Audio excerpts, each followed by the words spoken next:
tell them check out the blog, bro. YouTube channel called MKO. It's pugilism, boxing algorithm. M stand for Marvin and Kevin's initials KO. Yeah. What's good, ladies and gents? Welcome to the MKO Pugilism Boxing channel, where we talk all things boxing. Remember to like, subscribe to this channel, hit the bell notification to be notified first when we drop the new content, and of course comment below, let me know your thoughts on the contents of these videos, the subjects that we discuss. So without further ado, let's get into it. We're going to talk about Anthony Joshua versus Kubrat Pulev, what happened in the fight. So yeah, first of all, as suspected in my sort of prediction, I called it as a late stoppage because I thought Joshua would be quite cautious, and you know, pretty much that's exactly what happened. Joshua started off the fight behind the jab. He wasn't throwing a sort of hard jab, he was just throwing out sort of a feeling out jab to Pulev. Pulev was sort of trying to get his own jab off, and it was a little bit of a battle of the jabs for the first couple of rounds. You know, with you know, not too much happening, but I think Joshua was sort of taking the early rounds. Pulev was still there, still in the fight, and then Joshua, you know, managed to get through with a nice combination, nice right hand and everything, and you know, Joshua rocked and wobbled Pulev. I think it was about round 3, you know, where he really, you know, his sharpness and his power just really came out, you know, and he rocked Pulev. You know, Pulev turned his back and was sort of reeling towards the ropes. You know, he wasn't completely out of it, but you could tell, you know, Pulev was hurt, and you know, Pulev was basically, it almost looked like he wanted to quit, or you know, he wanted out of the fight, because one thing you don't do in boxing, you don't turn your back. And that's exactly what Pulev done. He turned his back when he got hurt, and it was almost like he, in round 3, didn't know what to do.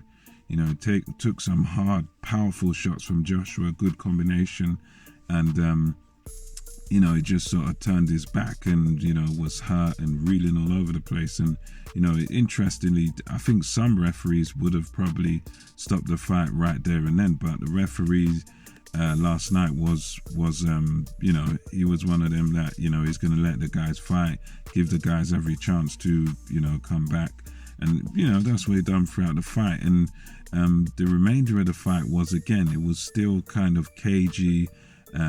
You know, Joshua was as Dillian Whiteshaw said after the fight, they interviewed him, and he was saying, yeah, it was kind of Joshua was caught between styles. He was boxing a bit, and then he was being spiteful, and you know, it was one of them performances where overall it was good. It was a solid performance. It was strong, but yeah, he was kind of caught between styles, because he wasn't his old self, where, you know, it's all out aggression, and you know, he's going for, you know, sort of loading up shots and going for the KO from the word go.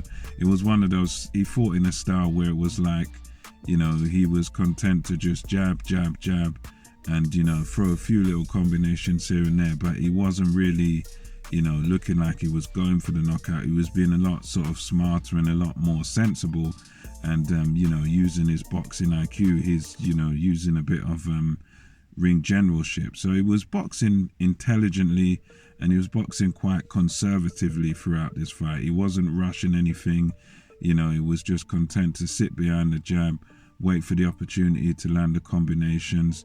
And you know, even after he hurt Pulev, you know, he did try to finish the job. It got a bit scrappy round 3 and that, but you know, after that round, he then sort of went back to boxing again, and you know, sort of let Pulev back into the fight a bit.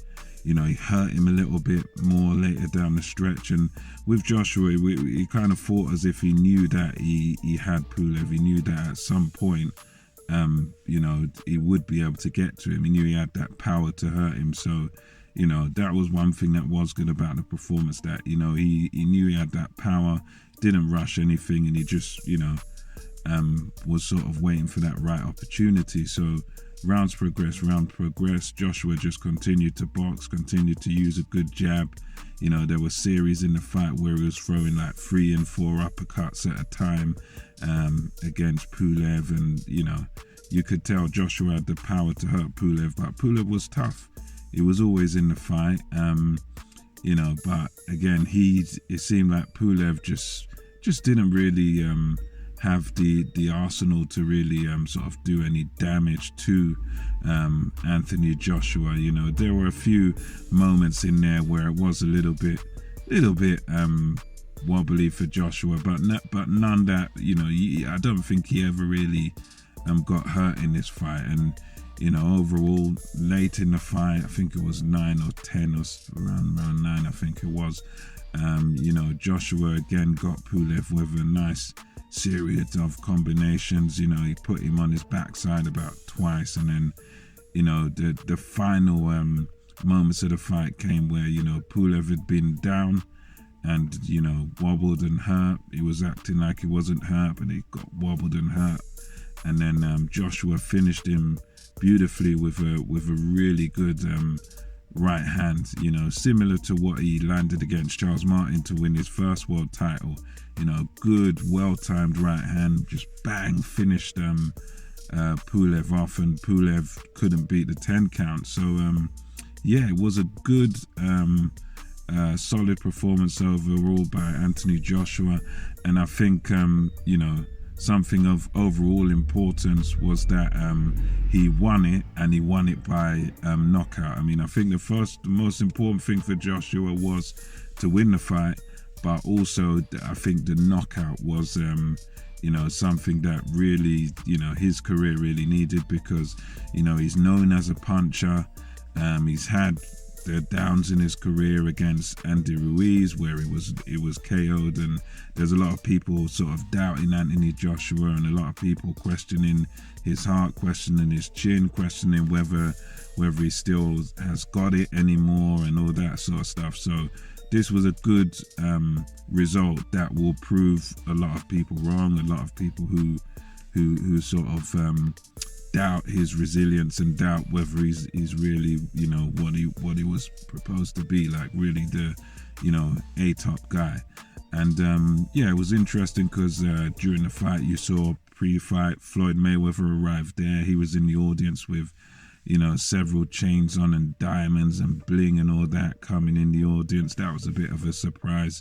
Good to see him though. Mayweather probably preparing for the YouTube fight. And in the post-fight interview, Anthony Joshua seemed a bit frustrated, and he didn't really want to answer straight questions. They were asking him about Tyson Fury, because as boxing fans we all want to see Anthony Joshua versus Tyson Fury next.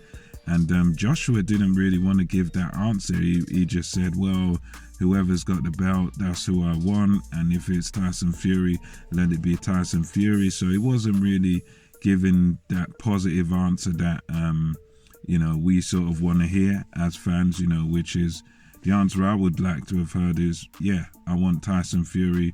He's got the other belts. He's the man that's, standing in my way of me becoming undisputed champion. So it's one of them things where that was a bit of an odd one after, he didn't seem to be, really committed to sort of saying, yeah, I want undisputed, I want Tyson Fury after the fight. He was more saying, yeah, speak to my management and blah blah blah. And I got the sense that Joshua, even though he got the good result, he seemed to be frustrated within himself for some reason. I don't know exactly what that reason is, but after the fight he did seem to be a bit frustrated, even though he just won and he just got a great result there. But we shall see what's next for Joshua. Congratulations to him. As I say, it was the result that he needed. He showed class in there. He showed boxing ability. He showed he's not just a puncher. He moved around the ring a bit, and he showed that he still carries that devastating power. So my hope, and I'm sure your hope, is that now that we've got that one out the way, You know, let's see Tyson Fury versus Anthony Joshua, hopefully Wembley Stadium, somewhere like that. You know, 2021, undisputed. Yeah, that's what I want to see next. And you know, Tyson Fury took to Twitter, and he said, "Oh, Joshua just hit himself on TV now, blah blah blah," and you know, he said he doesn't want the fight, and I want the fight, and blah blah blah. So, you know, Tyson Fury on Twitter, he went on his thing and he done a video and said, "Yo, I'm up for it. AJ seems not to be up for it," and you know, it's pointing out that AJ didn't explicitly call him out and stuff, and you know, he was calling Joshua a dosser and all that stuff. So yeah, Fury definitely looks like he wants it. So let's hope we get it. Fury versus AJ next year, 2021. And until next time, it's MKO Pugilism over and out. And yeah, leave your thoughts below. Let me know what you think, what you thought of the result and the performance. And yeah, I'll see you on the next one.